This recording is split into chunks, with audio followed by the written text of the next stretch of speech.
Hello, maayong buntag sa tanan. Maayong buntag sa atuang mga kababayan diri sa Mindanao o sa tanang mga nagatutok karon sa mga panghitabo sa atuang politika sa nasod.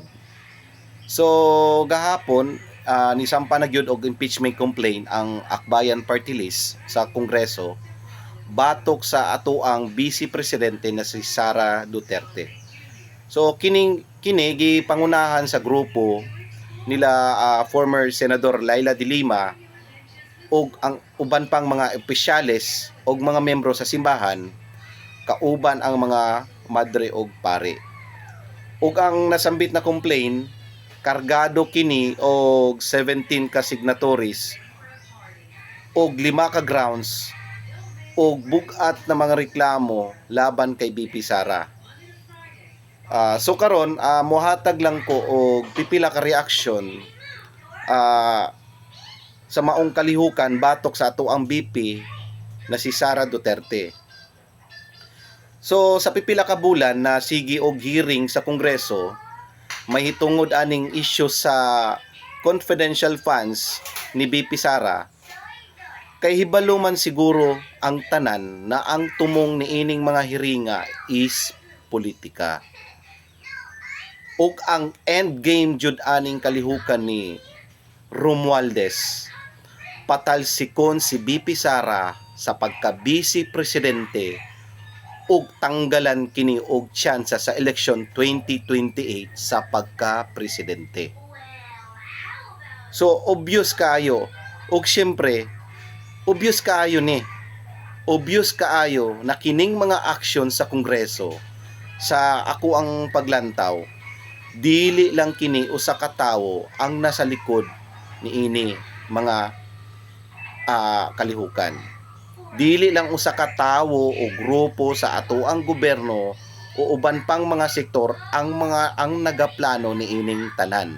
O dili lang basta gagmay kini na mga tawo sa atoang nasod.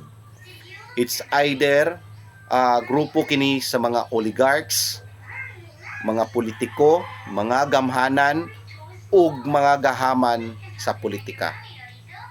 Nagsanib persa kining mga grupuha bisan pakanhi magkalaban kini sa politika sa mga previous administrations. So kinahanglan gamito nila ang usag-usa for one common goal. Unsang goal kini? Wag tangon ang Duterte or wag tangon sa mapa sa politika sa Pilipinas ang Duterte ug ang mga kaalyado niini. In short, tanggalan sila og political power og influence. So ang pagpapa-impeach kay BP Sara usara kini sa pinakadakong plano nila og dula. Okay? So base sa ato ang personal perspective niining dagan sa ato ang politika sa Pilipinas karon, ang klase sa mga tawo o grupo na atuang napanid-an kada adlaw sa national television o mga nagkalat sa social media, hugaw ug makauwaw.